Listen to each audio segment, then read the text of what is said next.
संघर्ष तो आज भी चल रहा है और सीखने को मिल रहा है। आदरणीय शिवपाल जी प्रदेश अध्यक्ष थे पार्टी के, तो लगातार उनसे टच में रहने का अवसर प्राप्त होता था। कई बार अन्य जिलों में जब वो जाते थे तो हम लोग उनके संग संग जाते थे। ये मेरा सौभाग्य है कि पार्टी नेतृत्व और राष्ट्रीय आदरणीय राष्ट्रीय अध्यक्ष जी द्वारा सबसे उत्तर प्रदेश की पहले टिकट का जो इशारा हुआ है वो मुझे आशीर्वाद मिला है। हम लोग विचार की राजनीति करते हैं, विकास की राजनीति करते हैं, धर्म की राजनीति नहीं। 450 बूथ और 32 वार्ड के अंदर नगर निगम द्वारा ऐसा हाल बिहार किया हुआ है कि नरक की स्थिति है और ऐसी कोई क्षेत्र में नहीं होगा जहां मेरी पहचान ना हो, जहां मैंने किसी के संग खड़ा नहीं हुआ हूँ। जनता भी अब ऊब चुकी है और जनता देख रही है। कई बार कंप्लेंट्स आती है, अभी मैं अपने मोबाइल पे भी दिखा दूँ, कम से कम 10 लोगों की समस्याएं जो सीवर की मैंने आपको बताई उनकी एप्लीकेशंस पड़ी हुई। प्रशासन आज वो गुंडा हो चुका है जो अपने आप ही कानून बनाता है। TTZ होने की वजह से इंडस्ट्रियल एरिया, ताजमहल होने की वजह से कभी कई फैक्ट्रीज बंद हो चुकी हैं। व्यापारियों के हित की बात आज कोई भी नहीं कर रहा। GST से सब लोग परेशान हैं। अगर आप विकास की बात करें तो सबसे बड़ी ज़रूरत क्या है इस समय? रेसिडेंशियल एरिया तो काफ़ी हैं। हम लोग बिजनेस क्या कर लेके आ रहे हैं आगरा के विकास के लिए, उस पर हम लोग चर्चा नहीं करते हैं। मैं बड़े दुर्भाग्य दुख के कह सकता हूँ कि हमारे जो सांसद हैं, विधायक हैं, ये लोग अपनी बात को रख नहीं रहे। भाजपा का जो विधायक है वो ज़्यादातर सिर्फ और सिर्फ रिबन काटने पे लगे हुए हैं। जो वर्तमान विधायक हैं वो काम शून्य पे कर रहे हैं।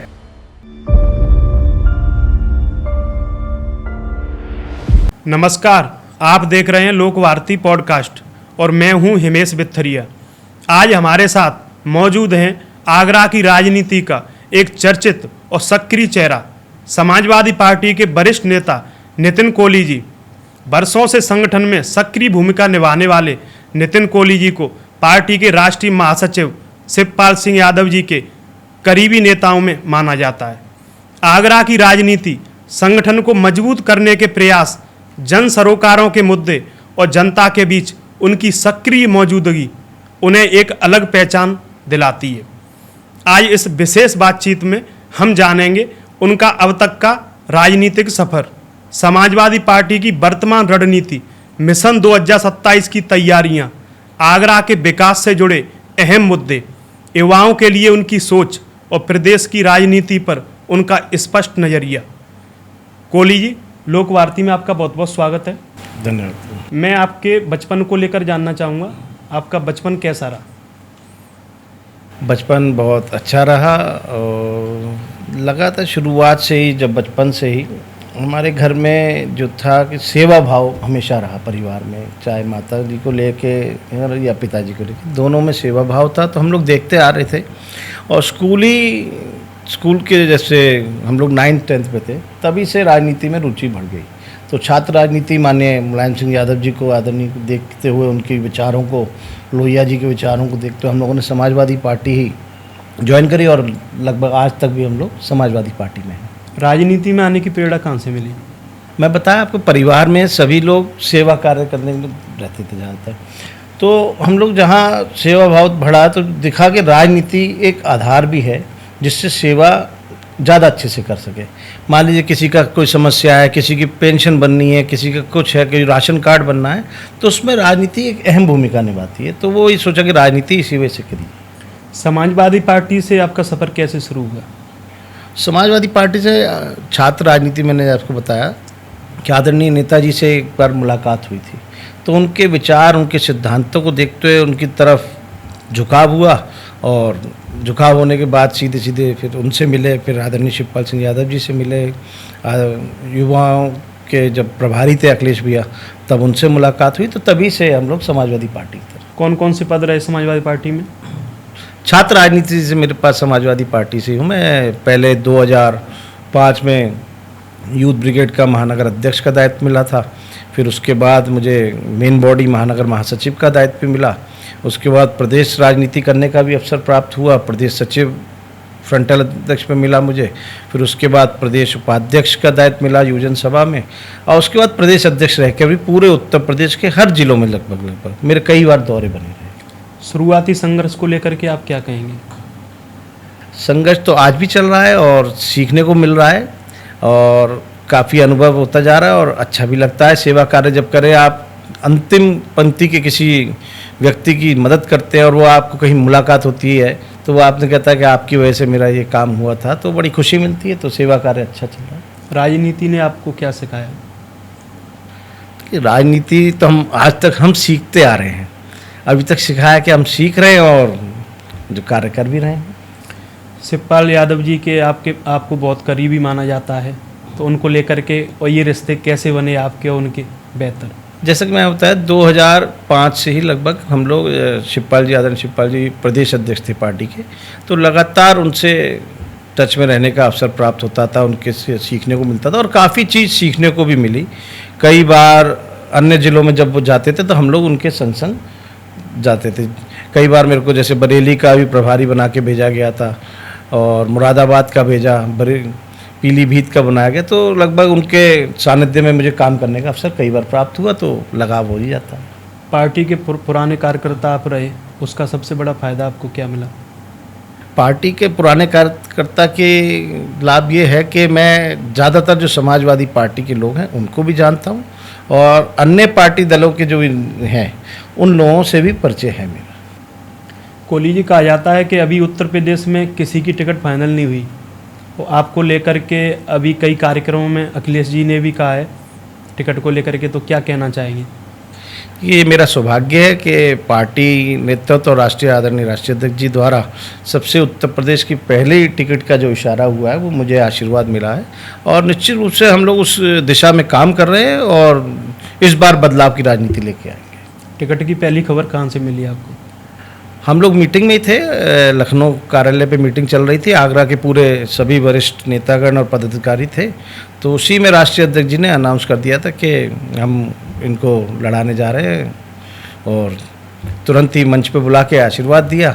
तो ये मेरा सौभाग्य था कि उसी समय पहली उत्तर प्रदेश की जो पहली टिकट का अनाउंसमेंट किया गया तो मुझे आशीर्वाद दिया। क्या टिकट मिलना आपके संघर्ष का सम्मान है?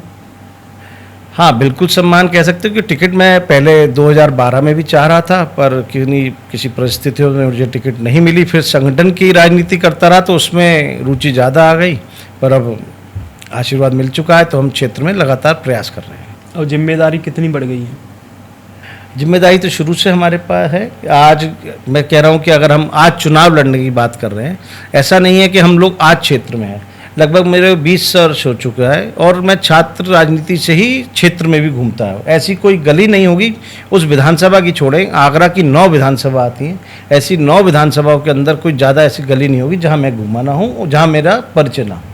आप उत्तर से ही लगातार मेहनत कर रहे हैं? जी, उत्तर विधानसभा से। आगरा उत्तर से मेरा रिहायशी घर निवास भी है वो भी आगरा उत्तर में ही है और जो परिस्थितियां मैं देखता हुआ आया हूँ, लगभग 15 साल से देख रहा हूँ, आगरा में हमारी विधानसभा में एक भेड़ चाल है और विकास का कार्य शून्य पर है।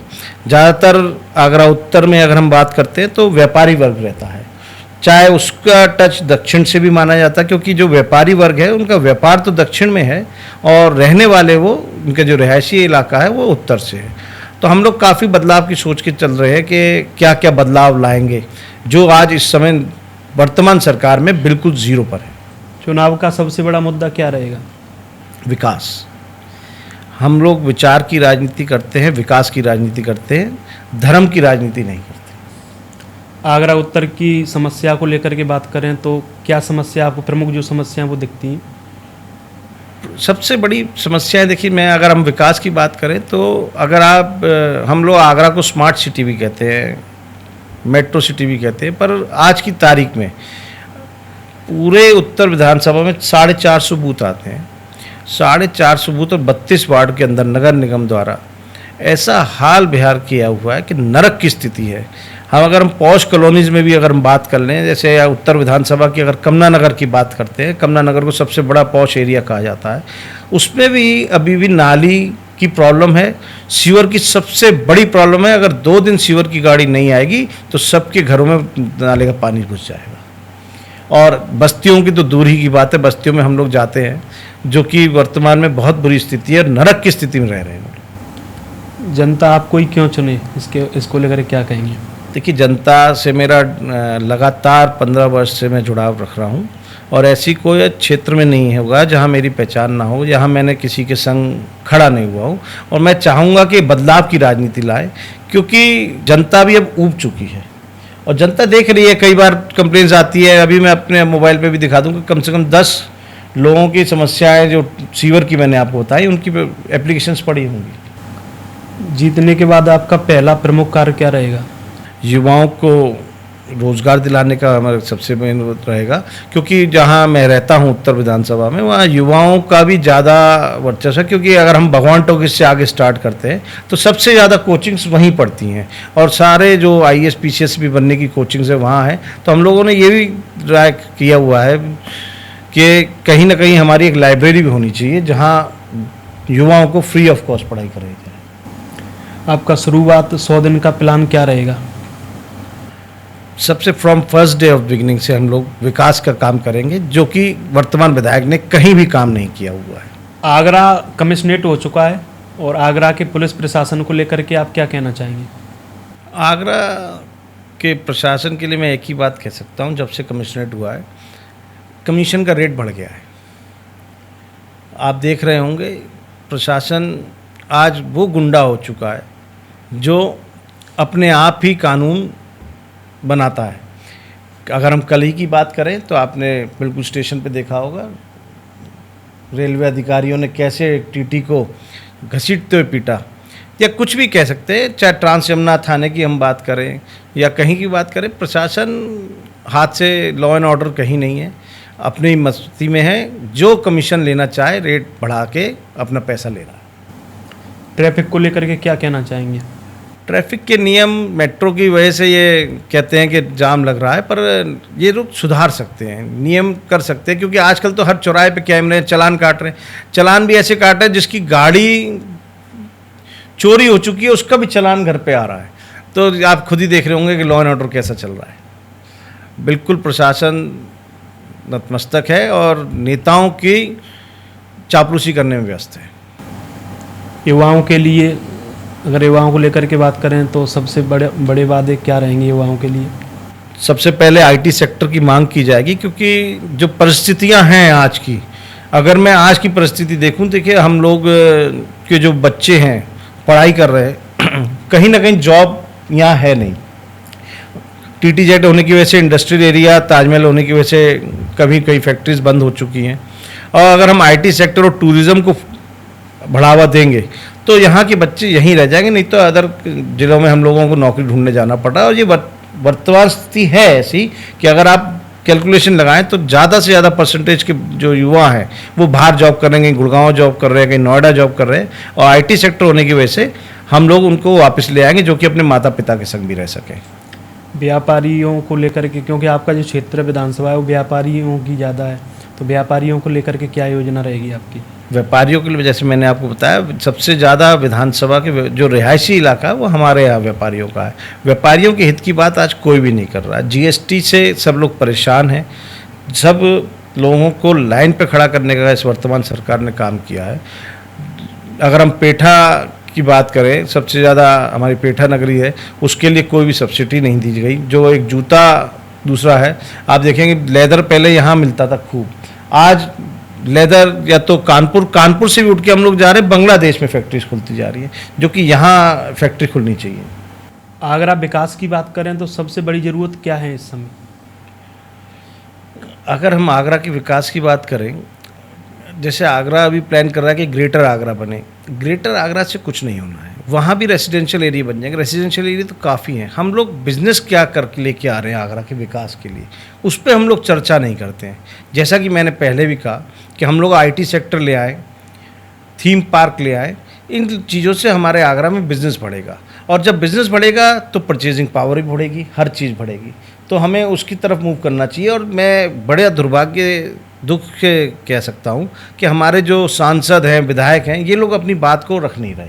लगभग हमें 8 साल से मैं इस मोर्चे को संभाला हूँ जो IT सेक्टर की मांग कर रहे हैं। हम लोग लगातार सांसद से भी मिले, लगातार विधायकों से भी मिले कि आपकी सरकार ने पहले भी वादे किए थे, तो अब क्यों नहीं ऐसा हो रहा है। वो आने वाले समय में माननीय राष्ट्रीय अध्यक्ष जी से भी मेरी बात हुई कि उन्होंने कहा है कि हम लोग आगरा के विकास के लिए बहुत चीज़ें लेके आएंगे। भाजपा की सबसे बड़ी चुनौती आपके लिए क्या रहेगी? मेरे लिए कोई चुनौती नहीं है, बदलाव का समय आ गया है। मौजूद समय में वहाँ विधायक भी है पुरुषोत्तम खंडेलवाल जी। देखिए, उन विधायक जी को कोई जानता नहीं है। जैसे भेड़ चाल चल रही, जनता ने वोट दे दिया और आज जनता जान चुकी है और मैं जनता से रूबरू मिलता जा रहा हूँ, क्योंकि मेरा 15 साल से उस विधानसभा में क्षेत्र में रहने का भी है, निवास भी है और मैं लगातार टच में हूँ। तो इस बार जनता बदलाव की राजनीति लेके आएगी और जिसको वो जानती है उसको वोट देगी। आज तक तो वो जानते ही नहीं थे किसी को, तो वो वोट देते आ रहे थे। आज जनता मुझे चाह रही है और जहाँ जहाँ जिस क्षेत्र में जाता हूँ तो लोग मेरे संग खड़े होते हैं। आपके राष्ट्रीय अध्यक्ष जी ने आप पर इतना बड़ा भरोसा जताया है, तो इसको लेकर के अखिलेश जी के बारे में क्या कहना चाहेंगे? कितना बड़ा भरोसा क्यों जताया? मैं पहले तो आपके चैनल के माध्यम से राष्ट्रीय अध्यक्ष जी का धन्यवाद, आभार व्यक्त करता हूं, जो कि मुझ पर भरोसा जताकर उन्होंने इस विधानसभा में उतारने का काम किया और निश्चित रूप से ये सीट हम उनकी झोली में डालने का काम करेंगे। क्या आपकी जीत रिकॉर्ड अंतर से होगी? बिल्कुल होगी और मैं कॉन्फिडेंटली पक्का हूं कि इस बार उत्तर विधानसभा बदलाव की ओर जा रही है। विपक्ष के आरोपों को क्या जवाब देंगे आप? विपक्ष तो काम ही नहीं कर रहा है, तो आरोप तो तब लगाए। विपक्ष पे कुछ चीज़ नहीं है। विपक्ष मेरे ऊपर जरा सा भी आरोप कहीं सिद्ध नहीं कर सकता है, कहीं लगा नहीं सकता है, क्योंकि हम लोगों ने सिर्फ सेवा कार्य किया है आज तक। और मैं आपको बताना चाहूँगा कि भाजपा का जो विधायक है वो ज़्यादातर सिर्फ और सिर्फ रिबन काटने पे लगे हुए हैं, क्षेत्र के विकास के लिए नहीं लगे। विधायक बनने के बाद में आपके क्षेत्र में क्या बदलेगा? जैसा मैंने आपको बताया, युवाओं के लिए हम लोग लाइब्रेरी खुलवाएंगे जहां युवाओं को फ्री ऑफ कॉस्ट पढ़ाई कराई जाए और विकास के उस पर हम लोग थीम पार्क वगैरह लेके आएंगे। जैसे पालीवाल पार्क है हमारी विधानसभा में, पालीवाल पार्क को बहुत अच्छा कराया जाता है, हरियाली भी है वहाँ उस चीज़ को हम लोग डेवलप कर सकते हैं। और कई चीज़ें ऐसी हैं, चौपाटी है, तो कई चीज़ें हमारी योजनाओं में है जो आने वाले समय में हम लोग आपको बताते हैं। और ये से पूछना चाहूँगा, आपकी सबसे बड़ी ताकत और साथ में सबसे बड़ी कमजोरी क्या है? सबसे बड़ी ताकत मेरी, मुझे विश्वास और संगठन मेरा, जो मेरे संग है वो मेरी ताकत है। और कमजोरी की बात करते हैं अगर, तो हम लोग तो कमजोरी मेरी, आप मेरे इमोशंस ले सकते हैं, भावुकता ले सकते हैं, क्योंकि मैं भावुकता में भी बह जाता हूँ और कई बार उस पर कभी कभार कदम भी गलत उठ जाते हैं, पर संगठन मुझे उससे मजबूत करके ले आता है निकाल के। मतलब ये है कि आपकी जो जनता है, आपके कार्यकर्ता हैं, वो आपको समझते हैं। बिल्कुल, ये हमारे नेताजी दिल के साफ हैं।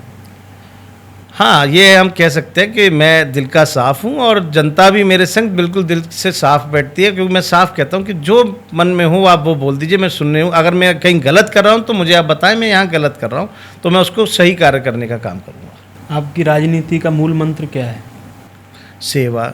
मैं राजनीति में जब आया तो भी सेवा कार्य के सोच के आया था और आज भी मेरा यही मूल मंत्र है कि अगर राजनीति करनी है तो सिर्फ सेवा कार्य की वजह से। क्योंकि अगर विधायक भी बनना है तो कई जगह ऐसी होती है जब नाली खरंजे, हम देख रहे हैं कि नाली खरंजे टूटे हैं, यहाँ सड़क नहीं है, डेवलपमेंट नहीं है, तो हमारे पास अगर विधायकी होगी, हम निधि होगी, तो उससे हम तुरंत जनता का काम कर सकते हैं, नहीं तो सिर्फ वादे ही वादे हैं। आगरा उत्तर की आपकी जो विधानसभा है, उसकी जनता के लिए आपका संदेश क्या है? मेरे आपके चैनल से उत्तर विधानसभा की जनता से एक ही आग्रह है कि अपने बेटे, अपने भाई, एक युवा को अपना जिम्मेदारी का दायित्व दे ताकि विकास उत्तर विधानसभा में हो सके। क्योंकि जो वर्तमान विधायक हैं वो काम शून्य पे कर रहे हैं। आप पता कर सकते हैं कि उनकी निधि तक वापस होती है। जब जो एक निधि मिलती है जनता के लिए कार्य करने के लिए, वो निधि भी पूरी विधायक जी काम नहीं कर पा रहे लगाकर। और हम लोग निश्चित रूप से उस विधानसभा में उत्तम विधानसभा बनाने का काम करेंगे। कोहली जी, आपको आगरा की, मेरा आपसे आखिरी सवाल है, आगरा की जनता भी देख रही है और लोक वार्ता के दर्शक भी आपको देख रहे हैं, एक आपका आखिरी क्या संदेश है इनके लिए? मेरा आपके चैनल से आगरा की जनता से अपील है कि बदलाव की राजनीति लाएं, धर्म की राजनीति से उठकर विजन डेवलपमेंट की राजनीति लाएं। क्योंकि माननीय अखिलेश यादव जी भी ये चाहते हैं कि आगरा में काफ़ी विकास हो। जिस तरीके से हम लोगों ने छावनी विधानसभा के, हम ताजमहल की बात करते हैं, ताजमहल के पीछे हम लोगों ने कई विकास किए थे। म्यूजियम लाए थे, पर वर्तमान सरकार ने सारी योजनाओं को बंद कर दिया है। चाहे आप साइकिल ट्रैक ले लें, चाहे कुछ भी ले लें।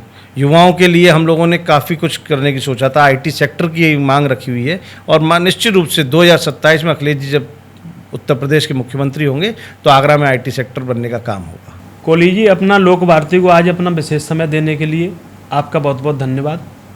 आपका भी आभार व्यक्त करूंगा और लोक भारती का भी आभार व्यक्त करूंगा, जो मेरी आवाज़ आपके चैनल के माध्यम से जनता तक पहुंच रही है, इसके लिए बहुत बहुत हृदय से आभार।